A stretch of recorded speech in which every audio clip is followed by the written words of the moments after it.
வணக்கம். ஆன்மீக அன்பு நெஞ்சங்களுக்கு சங்கர சுப்பிரமணியத்தின் அன்பார்ந்த வணக்கங்கள். இப்போ நம்ம பார்க்க போகிறது மாசி மாதம் பற்றிய ஒரு சிறிய குறிப்பும், பின்னர் அந்த மாசி மாதத்தில் 12 ராசிக்காரர்களுக்கும் எப்படி இருக்குது அப்படின்றத பொறுத்து தான் இப்போ நம்ம பார்க்க போகிறோம். இந்த மாசி மாதம் அப்படின்னு எதுக்கு ரொம்ப சிறப்பு வாய்ந்ததாக இருக்குது அப்படின்னு பார்த்தோம்னா, ஆன்மீகம் மற்றும் தெய்வ வழிபாடுகள், ஆன்மீகம் சார்ந்த எந்த ஒரு காரியங்கள் செய்கிறதாக இருந்தாலும் தெய்வ வழிபாடுகளுக்கு உகந்த ஒரு மாதமாக இந்த மாசி மாதம் ஒரு சிறப்பான மாதமாகவே இருக்குன்னு நம்ம சொல்லலாம். இதில் முக்கியமாக என்ன அப்படின்னு பார்த்தோம்னா, விஷ்ணுபதி புண்ணிய காலம்னு சொல்லுவோம். விஷ்ணுபதி புண்ணிய காலம் அப்படின்றது மாசி 1ஆம் தேதி, அதாவது 13ஆம் தேதி மாசி மாத பிறப்பு அன்னைக்கு நமக்கு பின்னிரவு, அதாவது விடியற் காலை அந்த 1:30 மணின்னு சொல்லுவோம் இல்லைங்களா, 1:30 மணிலேருந்து காலை 10:30 மணிக்குள்ளே விஷ்ணு பகவானை நம்ம வழிபடுறதுனால அந்த நேரத்தில் நம்ம வழிபடும் போது நம்மளுடைய 7 ஜென்ம பாவங்களும் தீரும் அப்படின்றது ஒரு நம்பிக்கையாகவே இருக்குது நமக்கு. மேற்படி செல்வ வளமும் எல்லாமே நமக்கு கிடைக்கும் அப்படின்ற ஒரு இதுவும் உண்டு.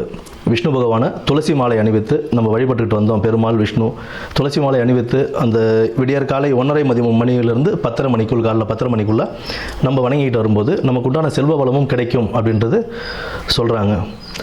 குடும்பத்தில் ஒரு மகிழ்ச்சியும் நிலவும், இருக்கிற பிரச்சனைகள்லாம் படிப்படியாக குறைய ஆரம்பிக்கும்.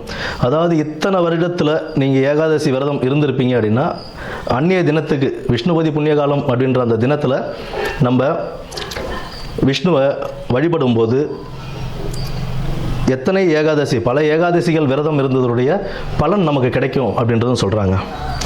அடுத்தது பார்த்தோம்னா, இந்த மாசி மாதத்திலேயே சிவராத்திரி, மகா சிவராத்திரின்னு சொல்லுவோம். மாசி மாதத்தில் வரக்கூடிய சிவராத்திரியை, அந்த சிவராத்திரி சிவபெருமானுக்கு உகந்த ஒரு தினமாக நம்ம அதை கொண்டாடிக்கிட்டு இருக்கோம், மகா சிவராத்திரியை. அடுத்து மாசி மகம், அம்பிகை ஜனிச்ச நாளாக அந்த மாசி மகத்தை நம்ம வணங்கிக்கிட்டு வரோம். அம்பிகைக்கு ரொம்ப உகந்த நாள் அந்த நாளில் தான் நமக்கு இந்த நீராட்டெல்லாம் செய்வாங்க. கடலில் போய் குளிச்சுட்டு வர்றது, இந்த மாதத்தில் அதெல்லாம் செய்யும்போது கடலில் குளிக்கிறது, ஆன்மீக ஸ்தலங்களுக்கு போயிட்டு வர்றது, இதெல்லாம் ஒரு பெரிய புண்ணியத்தையே தரக்கூடிய ஒரு மாதமாக இந்த மாசி மாதம் அவ்வளோ சிறப்பு வாய்ந்த மாதமாகவே இருக்குது. இந்த மாசி மாதத்தில் பெண்கள், திருமணமான பெண்கள் தாலி பிரித்து கோத்தாங்க அப்படின்னா அவ்வளோ விசேஷம். அடுத்தது இந்த பூணல் அணிவிக்கும் இதுவும் சொல்லுவாங்க. மாசி பூணல் பாசி படியாதுன்னு சொல்லுவோம். மாசி மாதம் பூணல் அணிஞ்சால் அவ்வளோ விசேஷமாக கருதுவாங்க.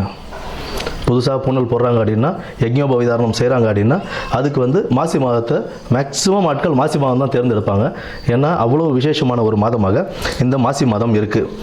அது மட்டும் இல்லாமல் புனித நீராடுதல், விரதங்கள், குலதெய்வ வழிபாடு, இதெல்லாம் நம்ம பண்ண இந்த மாதத்தில், இந்த மாதம் ஃபுல்லாகவே ஒரு சிறப்பான மாதம் தான். ஆன்மீகத்துக்கும் தெய்வ வழிபாடுக்கும் ரொம்ப ஒரு சிறப்பான ஒரு மாதமாகவே இந்த மாதம் அமையும்.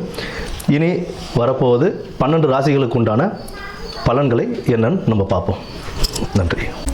உத்திராட நட்சத்திரக்காரங்களுக்கு இந்த மாசி மாதம் எப்படி இருக்க போகுது அப்படின்னு பார்த்தோம்னா, தொழில் வியாபாரத்தில் ஒரு நல்ல முன்னேற்றம் ஏற்படக்கூடிய ஒரு மாதமாக இந்த மாசி மாதம் உங்களுக்கு அமைய போகுதுங்க. வீடு வாகனம் வாங்கக்கூடிய ஒரு நல்ல யோகம் உண்டாகக்கூடிய ஒரு மாதமாகவும் இருக்குது. மேற்படி அதிகாரிகளுடன் நல்ல ஒரு பரஸ்பர ஒற்றுமையோடு போகிறீங்க அப்படின்னா அது உங்கள் முன்னேற்ற பாதைக்கு வழிவகுக்கும். உங்கள் தொழிலே ஆகட்டும், வியாபாரத்திலே ஆகட்டும், யாருடன் அனுசரித்து போக வேண்டியது ரொம்ப முக்கியம். அது அதிகாரிகளாக இருந்தாலும் சரி, உங்கள் தொழிலில் பார்ட்னர்ஸாக இருந்தாலும் சரி, இல்லை உங்கள் கஸ்டமர்ஸாக இருந்தாலும் சரி, அவங்ககிட்ட அனுசரித்து போகிறது தான் அவங்களுக்கு நல்லது. நீங்கள் ஒரு வார்த்தை விதண்டாவதமாக பேச போனீங்க அப்படின்னா அது தேவையில்லாத ஒரு மனக்கசப்புகளையும், வியாபாரத்தில் அது ஒரு பின்னடைவையும் நமக்கு கொடுக்கக்கூடிய ஒரு மாதமாக இந்த மாதம் சித்தரிக்கப்படும். அதனால் ரொம்ப கவனமுடன் வியாபாரத்திலையும் தொழிலையும் வேலைகள்லையும் ரொம்ப கவனத்துடன் செயல்படணும். மேலதிகாரிகள் சொல்லும் வேலைகளை நல்லபடியாக முடிச்சு கொடுத்தீங்க, உங்களோட கடின உழைப்பை போட்டு ரொம்ப கான்சியஸாக, ரொம்ப கேர்ஃபுல்லாக அந்த ஜாபை முடிச்சு கொடுத்தீங்க அப்படின்னா உங்களுக்கு ஒரு நல்ல ஒரு பேரும் புகழும் கிடைக்கக்கூடிய ஒரு மாதமாக இந்த மாதம் அமையக்கூடுங்க. குடும்பத்தில் மகிழ்ச்சியும் அமைதியும் நிலவக்கூடிய, ஒற்றுமை நிலவக்கூடிய ஒரு மாதமாகத்தான் இந்த மாசி மாதம் உங்களுக்கு இருக்குது. நீண்ட நாட்களாக வசூலாகாத பணங்கள் உங்களுக்கு வசூலாகக்கூடிய ஒரு நல்ல ஒரு நிலை ஏற்படக்கூடிய ஒரு மாதமாகத்தான் இந்த மாதம் உங்களுக்கு அமைதிருக்குங்க. செலவுகள் கட்டுக்குள் கொண்டு வரணும். நிதிநிலை பெருகக்கூடும். நிதிநிலை பெருகிறதுக்கு தகுந்த மாதிரி செலவுகளும் வரும். அனாவசிய செலவு, அத்தியாவசிய செலவு என்பதை நீங்கள் தான் பிரித்து ஆராய்ஞ்சு அதற்குண்டானபடி நீங்கள் உங்கள் செலவுகளை பார்த்து கொள்ள வேண்டும் என்பதில் கவனத்தோடு இருங்க. மாணவர்களுக்கு கல்வியில் மேம்படக்கூடிய ஒரு நல்ல வாய்ப்புகள் அமையக்கூடும். 1க்கு 2 முறை நல்லபடியாக படித்து எக்ஸாம்ஸ் எழுதுங்க. நல்ல மார்க் எடுக்கக்கூடிய, ஒரு நல்ல மதிப்பெண்கள் பெறக்கூடிய ஒரு நல்ல ஒரு முன்னேற்றத்தை வழிவகுத்து கொடுக்கும். பெருமாள் வழிபாடு உங்களுக்கு இந்த மாதம் எல்லாவித பிரச்சனைகளிலும் கடந்து வருவதற்கான ஒரு ஊந்துதலாகவும் உங்கள் முன்னேற்ற பாதைக்கு வழிவகுத்து கொடுக்கக்கூடிய ஒரு தெய்வ காரியமாகவும் அமையக்கூடும். நன்றி, வணக்கம்.